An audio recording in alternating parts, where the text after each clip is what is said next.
Outriggers or rakers are used to stabilize and support a scaffold on the non-working face when the structure doesn't allow ties to be used.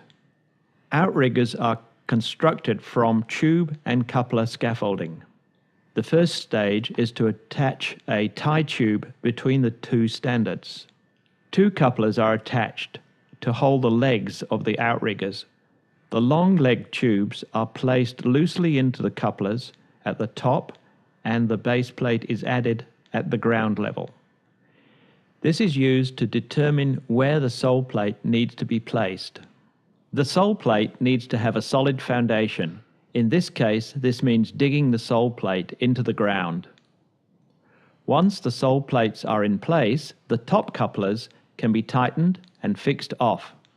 The other sole plate is now dug in. The lateral bracing tubes are then added between the outriggers and between the standards and the outrigger. The base plates are tightened to take sway out of the scaffold. As outriggers get higher, lateral bracing should be added at intervals.